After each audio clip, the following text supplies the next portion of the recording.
Welcome to Python life YouTube channel. మీరు C++ developer కావాలనుకుంటున్నారా? C++ language గురించి మనం చాలాసార్లు డిస్కస్ చేసాం. లైక్ ప్లేస్మెంట్స్లో మనం C++ని జావాని తర్వాత పైథాన్ని ఎక్కువ కన్సిడర్ చేస్తారని. సో మరి దానికి సంబంధించిన రోడ్ మ్యాప్ తీసుకొచ్చాను. ఎవరైతే C++ డెవలపర్ కావాలనుకుంటున్నారో వాళ్ళకి యూజ్ అవుతుంది. So introduction to C++. First వచ్చేసి బేసిక్ సింటాక్స్ నేర్చుకోండి. మనం ఏ లాంగ్వేజ్ నేర్చుకోవాలో first syntax compulsory. So basic syntax నేర్చుకోండి. తర్వాత వేరియబుల్స్ అండ్ డేటా టైప్స్ తెలుసుకోండి, దానిలో ఉన్నవి. తర్వాత ఇన్పుట్ అండ్ అవుట్పుట్ గురించి లైక్ ఏమి యూజ్ చేస్తాం అవి కూడా లైక్ ఎలా రాస్తాం అవి తెలుసుకుని ఉండాలి.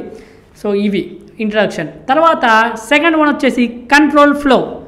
కంట్రోల్ ఫ్లోలో ఏంటంటే కండిషనల్ స్టేట్మెంట్స్, ఇఫ్ కావచ్చు, ఎల్స్ ఇఫ్ కావచ్చు, స్విచ్ స్టేట్మెంట్, ఇవన్నీ తెలిసి ఉండాలి మీకు. దాన్ని ఎలా మనం కండిషన్స్ అన్నీ తెలిసి ఉండాలి. తర్వాత loops, for while, do while. So loops ఏమేమి ఉన్నాయి వాటి గురించి ఐడియా ఉండాలి, అవి ఎక్కడ ఎలా యూజ్ చేయొచ్చు, సో అవి కూడా తెలిసి ఉండాలి. తర్వాత థర్డ్ వన్ వచ్చేసి functions and scope. Functions and scope, so function declaration ఎలా చేయాలో తెలిసి ఉండాలి. తర్వాత దాని డెఫినేషన్ ఏంటి, తర్వాత ఫంక్షన్ పారామీటర్స్, దాని రిటర్న్ వాల్యూస్ ఏంటి, తర్వాత scope and life time of variables, like మనకు ఇంకా లోకల్ వేరియబుల్ ఉంటుంది, గ్లోబల్ వేరియబుల్, కొన్ని ఐడియా ఇవన్నీ తెలుసుకొని ఉండాలి మీరు. సో నేను ఇక్కడ నేమ్స్ ఏమేమి నేర్చుకోవాలో చెప్తున్నా, అవి మీరు నేర్చుకోండి. తర్వాత object oriented programming, oops concept, classes and objects. Class గురించి, క్లాస్ అంటే ఏంటి, ఆబ్జెక్ట్ అంటే ఏంటి, సో ఆబ్జెక్ట్ని ఎలా మనం క్రియేట్ చేయాలి. తర్వాత ఇన్హెరిటెన్స్ అంటే ఏంటి, పాలిమార్ఫిజం అంటే ఏంటి, ఎన్క్యాప్సులేషన్ అంటే ఏంటి, అబ్స్ట్రాక్షన్ అంటే ఏంటి, ఊప్స్ కాన్సెప్ట్ అంతా ఐడియా ఉండాలి. తర్వాత STL, స్టాండర్డ్ టెంప్లెట్ లైబ్రరీ, ఏంటి కంటైనర్స్ గురించి, దాంట్లో వెక్టార్స్ కావచ్చు, లిస్ట్ కావచ్చు, మ్యాప్స్, ఇంకేమైనా ఉంటాయి. తర్వాత algorithms, sorting techniques, searching technique, ఇవి ఉంటాయి కదా. ఇంకా ఆల్గరిథమ్స్ అన్నీ ఐడియా ఉండాలి, ఎలా యూజ్ చేయాలి C++ లాంగ్వేజ్లో. తర్వాత మెమొరీ మేనేజ్మెంట్లో పాయింటర్స్ అండ్ రిఫరెన్సెస్ కాన్సెప్ట్ ఇది కానీ, డైనమిక్ మెమొరీ అలొకేషన్స్.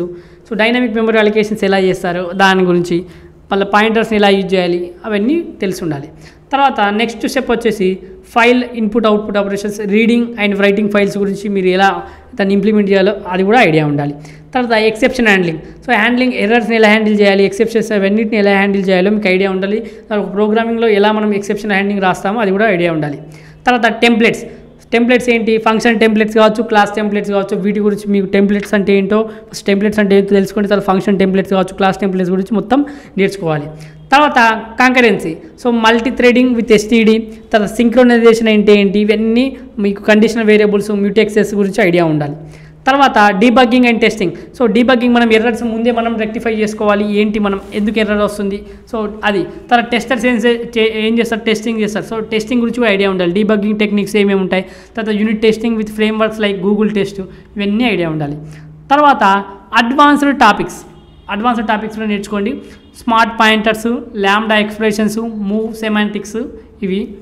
తర్వాత వర్షన్ కంట్రోల్, మీరు గిట్హబ్ గురించి ఐడియా ఉండాలి పక్కాగా.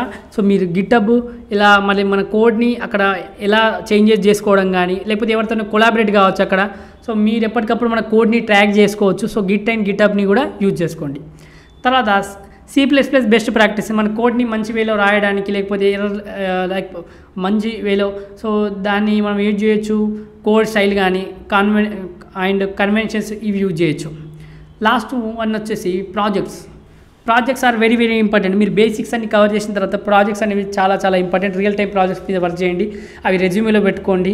సో మంచి ప్రాజెక్ట్స్, మీ యూనిక్గా ఉన్న ప్రాజెక్ట్స్ రెజ్యూమేలో పెట్టుకోండి. ఎందుకంటే రిక్రూటర్ కొద్దిగా అన్ని ఆల్రెడీ చూసిన ప్రాజెక్ట్స్ అయితే అతను వాళ్ళకు కూడా మీ మీద మంచి ఇంప్రెషన్ రాదు. యూనిక్ ప్రాజెక్ట్ తీసుకోండి.